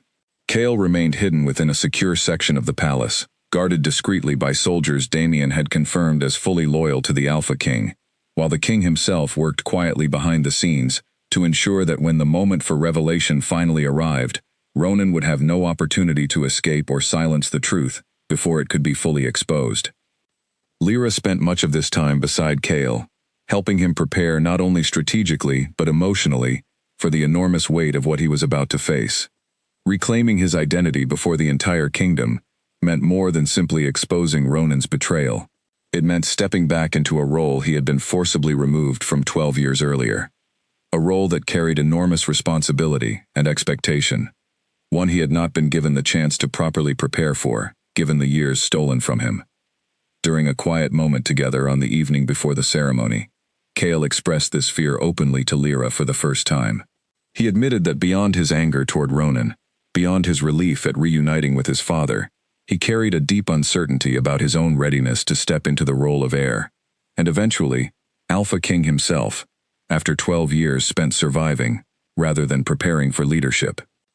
Lyra listened carefully before responding, reminding him gently that true leadership was not solely built through formal preparation or years of expected training. She pointed out that the very qualities that had allowed him to survive 12 years of captivity, his resilience, his refusal to let despair fully consume him, his capacity to trust and connect deeply, even after enduring profound betrayal, were exactly the qualities that would make him a compassionate and effective leader, perhaps even more so than if he had simply followed the traditional, unchallenged path toward the throne. She reminded him, too, of his own words weeks earlier, when he had first begun to understand the rigid, unforgiving hierarchy that had shaped so much of Pack society, including the unjust rejection she herself had endured. His own experience of being discarded and undervalued, despite his royal blood, gave him a unique understanding of the pain caused by systems that valued status over genuine worth, an understanding that could ultimately help him build a stronger, more compassionate kingdom than the one that had allowed his own suffering to remain hidden for over a decade. Kale listened to her words carefully, visibly drawing strength from her steady confidence in him. He admitted that regardless of the uncertainty he still carried about the responsibilities awaiting him, he felt considerably more prepared to face them, knowing she would remain beside him throughout whatever challenges lay ahead. The morning of the succession ceremony arrived with a heavy, tense energy settling over the entire palace. Word had spread quickly among the pack that a significant announcement was expected, though only a select few individuals, the Alpha King, Damien, a handful of trusted guards, and Lyra herself, knew the true nature of what was about to unfold. Ronan, unaware of the impending exposure of his 12-year conspiracy, moved through the palace with visible confidence that morning, clearly anticipating that this ceremony would mark the final step in his long, patient path toward claiming the throne for himself. Lyra observed him from a careful distance as preparations continued, studying the calm, calculated confidence in his expression, understanding fully now the coldness that had allowed him to orchestrate such prolonged suffering against someone who had once considered him family. As the appointed hour approached, the grand hall where the ceremony would take place filled steadily with pack members from across the kingdom, all gathered to witness what they believed would be a formal transition of power, following the Alpha King's declining health. Lyra remained hidden nearby with Kale, both of them waiting tensely for the precise moment when they would step forward to disrupt Ronan's carefully orchestrated plans. The Alpha King, drawing on reserves of strength that surprised even his closest advisors, insisted on being present for the ceremony, despite his continued weakness, determined to witness Ronan's exposure personally, rather than allowing the confrontation to unfold without him.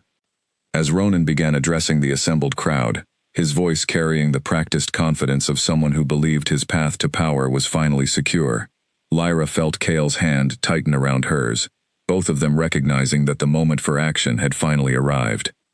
Following the signal they had carefully arranged with Damien, the grand doors at the rear of the hall swung open, drawing immediate attention from the gathered crowd. Kale stepped forward into the hall, Lyra close beside him, their sudden appearance sending a wave of stunned murmurs rippling through the assembled pack members.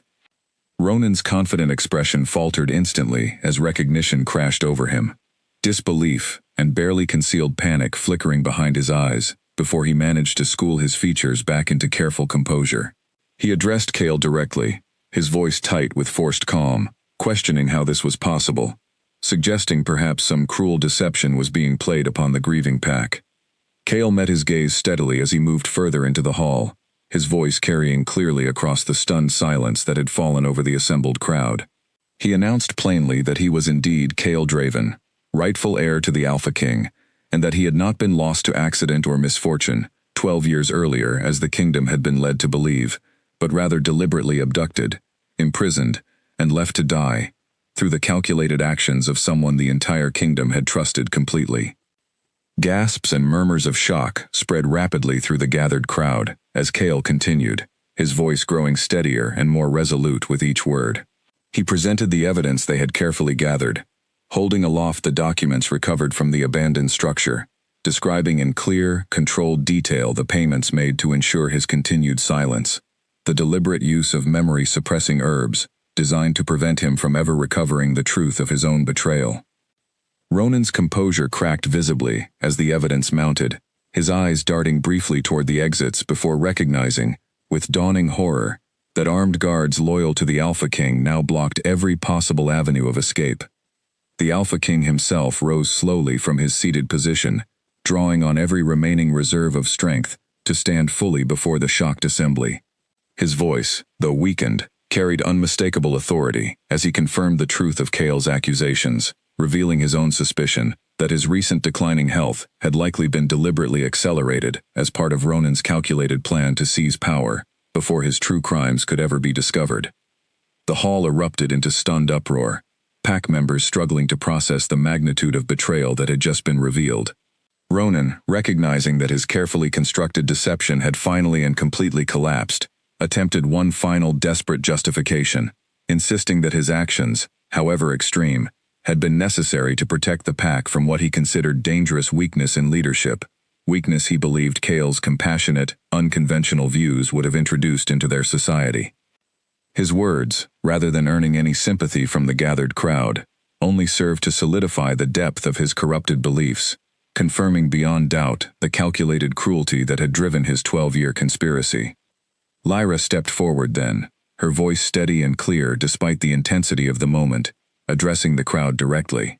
She spoke of her own experience being discarded by pack hierarchy, simply for being deemed lesser according to rigid, unforgiving tradition, drawing a direct connection between the same corrupted thinking that had led Ronan to view Cale's compassion as weakness rather than strength. She reminded the assembled crowd that true strength was not found in cruelty or calculated betrayal, but in the courage to challenge unjust systems, in the compassion to value every life regardless of rank or circumstance.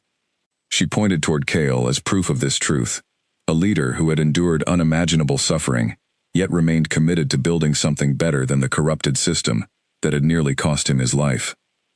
Her words resonated deeply through the gathered crowd, murmurs of agreement rippling through pack members who had themselves witnessed or experienced the harsh consequences of rigid hierarchical thinking throughout their lives.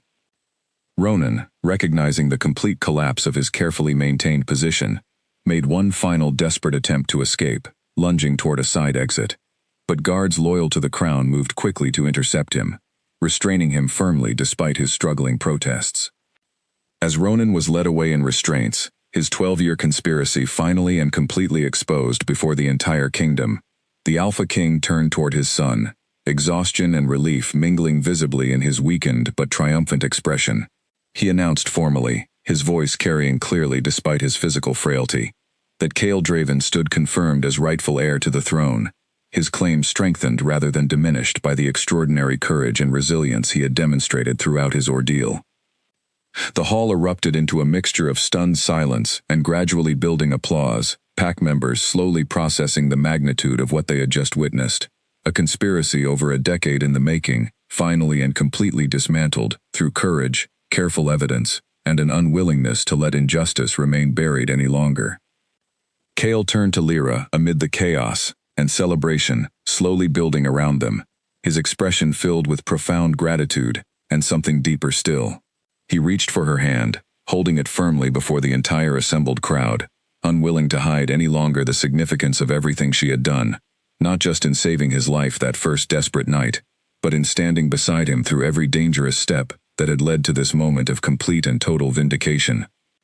The kingdom had witnessed the truth finally break free from 12 years of careful, calculated darkness, and standing at the center of that truth, hand in hand before an entire assembled pack, Cale and Lyra faced whatever future awaited them together, no longer hidden, no longer uncertain, but finally, completely free.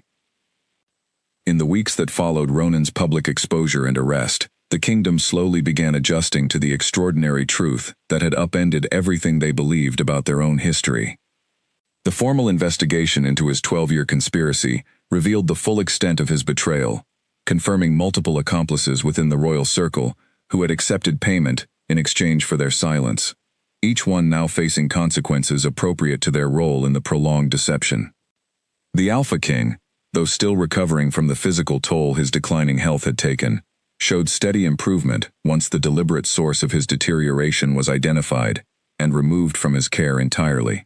Physicians confirmed that traces of a slow-acting poison had indeed been introduced into his regular treatments over recent months, exactly as he and Cale had suspected, further solidifying the depth of Ronan's calculated cruelty.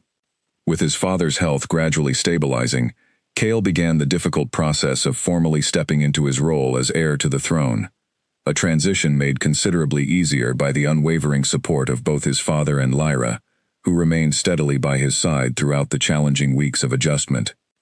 Damien, whose crucial assistance had helped make their successful exposure of Ronan's conspiracy possible, found his own standing within the pack significantly strengthened, his willingness to challenge corrupted authority in favor of truth and justice, earning him renewed respect among pack members who had witnessed his courage during the dramatic ceremony. He approached Lyra privately several days after the ceremony, expressing genuine gratitude for the opportunity she had given him to help correct a wrong he had unknowingly been complicit in through his previous blind loyalty to pack hierarchy. He wished her sincere happiness in whatever future she chose to build, acknowledging openly that whatever connection they had once shared belonged now entirely to the past, replaced by mutual respect built through their shared commitment to uncovering the truth. Lyra accepted his well wishes graciously, feeling a genuine sense of closure settle over the painful chapter of her rejection, finally free to move forward without the lingering weight of old hurt still shadowing her present happiness. As the kingdom continued its careful process of healing and rebuilding trust following the shocking revelations, preparations began for a formal ceremony intended to celebrate Chaol's official recognition as heir to the throne, an event significantly different in tone and purpose from the deceptive succession ceremony Ronan had once orchestrated for his own selfish gain. In the days leading up to this new, genuine celebration, Chaol found a quiet moment alone with Lyra within the palace gardens, the same gardens he vaguely remembered exploring as a young boy before his life had been so cruelly stolen from him. The evening air carried the sweet scent of blooming flowers, a peaceful contrast to the chaos and danger that had defined so much of their recent weeks together. He took her hands gently in his own, his expression carrying a seriousness that immediately drew her full attention. He told her that everything he had accomplished since waking in that forgotten cabin, reclaiming his memories, exposing Ronan's betrayal, reuniting with his father, and finally securing his rightful place as heir, had only been possible because of her extraordinary courage and unwavering belief in him, even when he had barely possessed the strength to believe in himself. He reminded her of the rigid, unjust hierarchy that had once discarded her simply for being deemed lesser, the same corrupted thinking that had led Ronan to view compassion itself as a weakness worth eliminating. He told her that he refused to build his future, both as a leader and as an individual, upon any foundation that continued to devalue extraordinary courage and compassion, simply because of outdated, unjust tradition. Kneeling before her in the quiet, peaceful garden, Chaol formally asked Lyra to stand beside him, not simply as an ally or a trusted friend, but as his true and chosen mate, regardless of what pack hierarchy had once determined about her worth or status. He told her that her courage, in pulling him from that forgotten grave, her patience and compassion throughout his difficult recovery, and her unwavering belief in justice, even when justice seemed impossibly out of reach, made her more deserving of standing beside him as future queen than anyone bound solely by traditional expectation or birthright. Tears filled Lyra's eyes as the weight of his words settled over her, the profound significance of being chosen, genuinely and completely, after enduring such painful rejection only weeks earlier.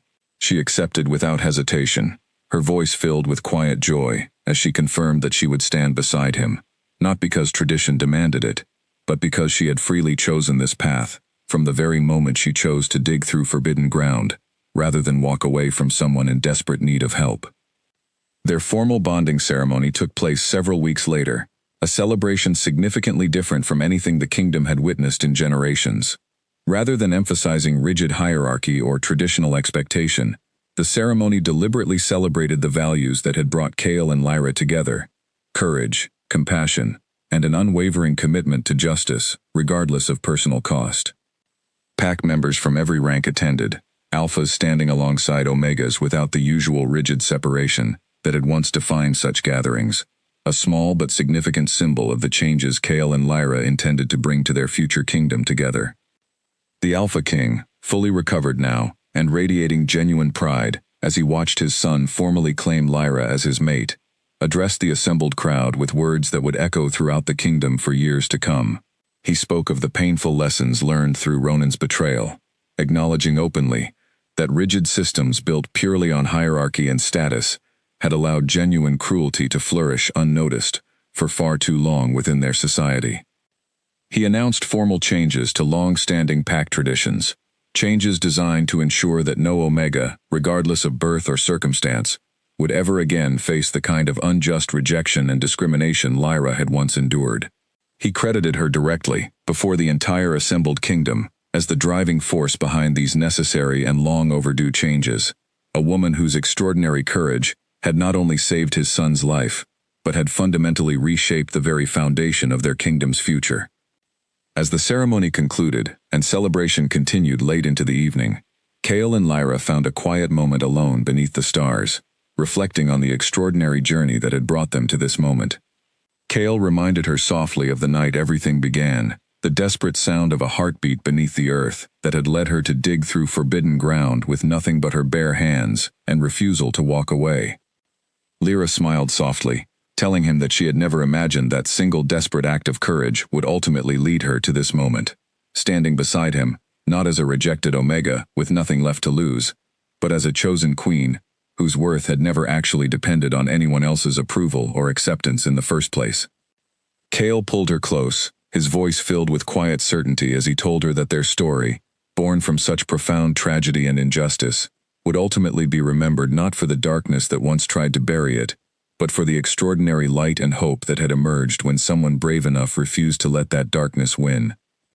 Together, they looked out over the kingdom they would soon lead side by side, a kingdom forever changed by the courage of a rejected Omega who had once dug through forbidden earth with nothing but her bare hands, refusing to let another life be discarded the way her own had so recently and painfully been discarded.